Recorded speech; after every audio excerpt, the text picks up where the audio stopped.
your hometown station. Love to talk about local events, like I told you, let you know what's going on here in town, and maybe you can take the kids out or just have some fun.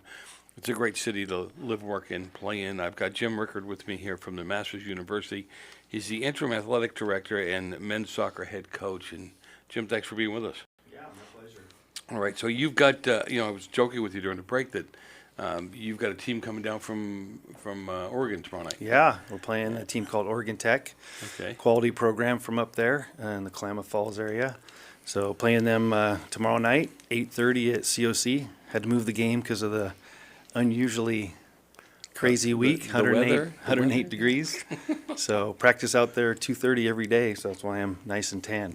So yeah, I know, right? They'll have the you'll have the hometown advantage for the high Yeah, because they don't really yeah. get this up there. No, we would have really had the hometown advantage had we kept it at 2:30. But I don't know if the ambulance service would have been happy. So how's the team doing so far? Team's doing well. We started with a couple of preseason games that were Division I schools, so got a great learning experience playing Bakersfield and Northridge, who had some great victories. This will be our first home game that we're playing, so technically home. We've used COC quite a bit. Actually, they're a great partner with us. A lot of excitement in the athletic department in general. Coming off a great year last year in a lot of the sports. The institution is extremely healthy. Enrollment's bigger than ever. Freshman class is big. A lot of great things going on there, and athletics is the spearhead, that's out in the community and out in the country, trying to showcase who we are as a university. So A lot of the not just the players, but you don't see a lot more people coming in from outside of the state, outside of the area, coming in to attend the college. Yeah, so the nature of who we are as a Christian school, we got a lot of contacts all over the world, and the makeup of the soccer team is that as well. I've got kids from 6 different foreign countries and Wow. about 6 different states, and then a lot of local kids as well, California kids. I got kids from Malawi and Uganda and Australia, and it's pretty. Nice. How do you go about eclectic recruiting? group. There's kids that are connected to the university either through their church or a mission agency that contact us. And I have former players. I've been coaching there. This is my 34th year. Wow. So I have players all over the world, literally. And now I've been coaching sons of people that I've coached before. And then I actually have my own son on the team this year as well, which is a real joy to have. So something I've looked forward to for a long time.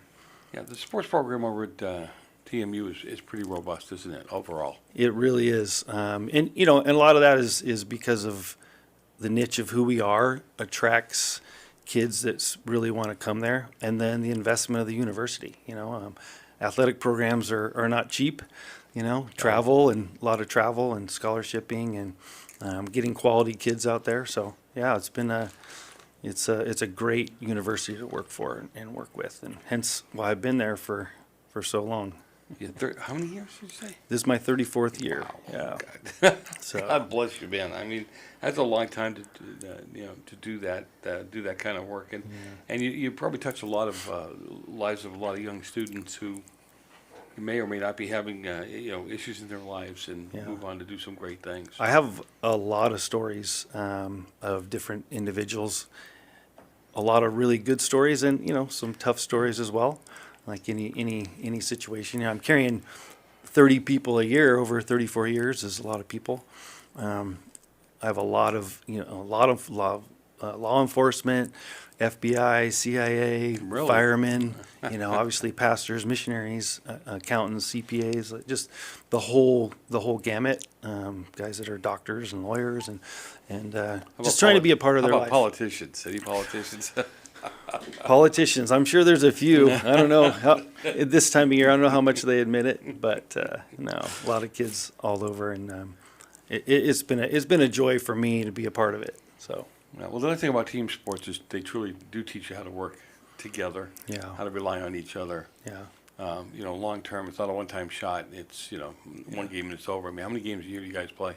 We play 18 regular season, 2 preseason, and then as many playoff games as we get into. So Wow. probably 22, 24 in a short period of time. So basically about the middle of August till the middle of November.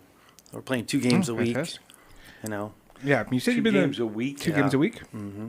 Nice. And how far would you say you travel? So we can travel as far as we like. Conference Yeah. is Arizona, California, but like next year I'm planning on going up to Oregon and Washington.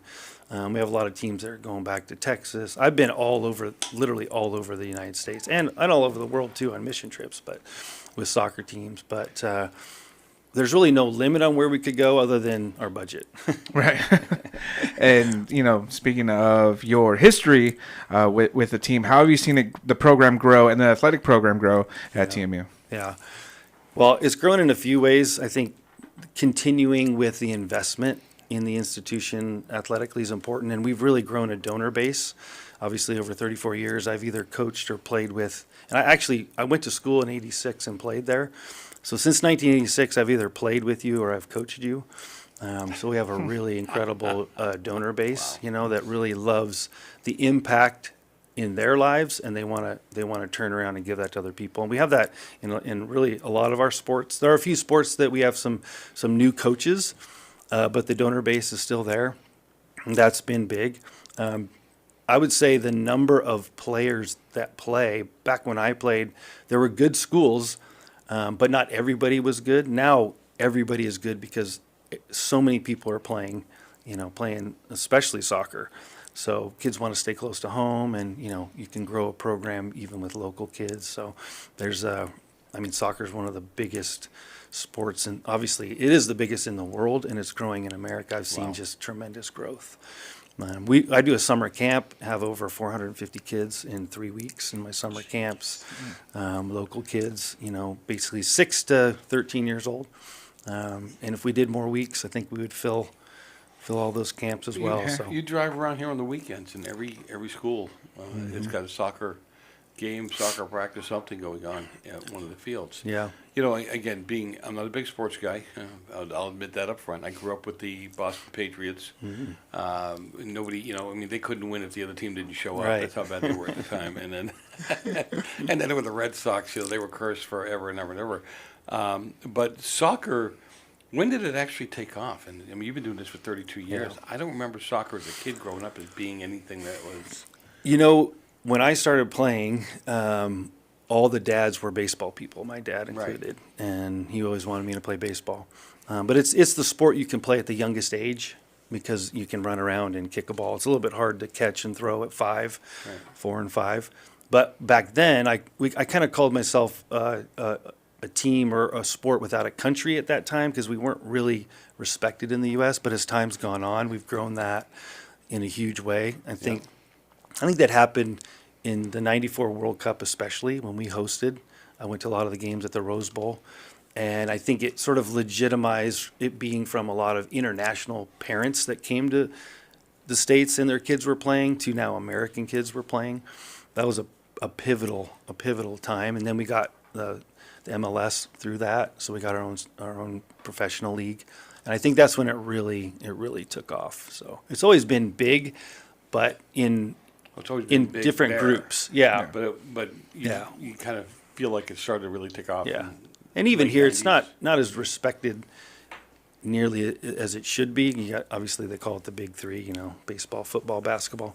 But that's definitely changing, and the tide is turning. So, yeah. Well, that was because those were hardcore American Right. apple pie and mom kind of things. Yeah. And when I grew up, I played all those sports too. Yeah. Now it's hard to play multiple sports, which is really a travesty towards the kids. I couldn't play basketball. I was a little on the short side. It did not work out for me.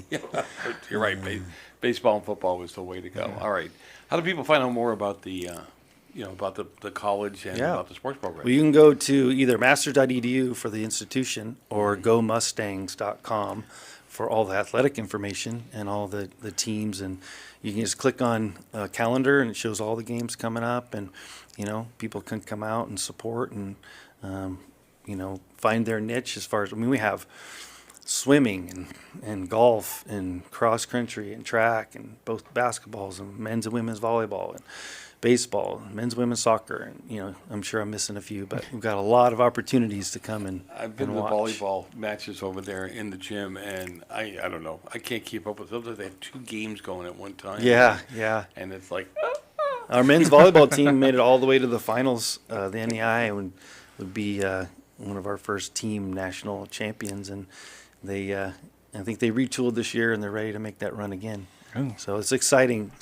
Oh, fantastic! Volleyball is And exciting. you do have a game coming up tomorrow, correct? Tomorrow it's 8:30, which is not typical, but it's COC just because of the heat. So girls are at let's 6. try to get out of the heat. Yeah, men are at 8:30. So come on out and support. So That's good luck to you, because that's going to be tough. Yeah. Really tough. I don't care who you are or where you're from.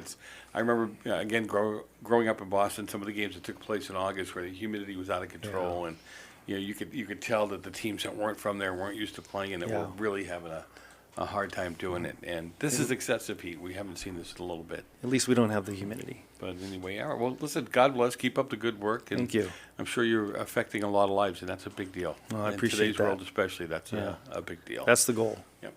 Trending SUV here at KHTS AM 1220 FM 98.1, your hometown station. Don't go far. Well, some of you might not be able to go far. We'll do a traffic report when we come back. A lot happening in and around town. We'll hit that on the way back, too. Trending SUV. We'll be back in a minute.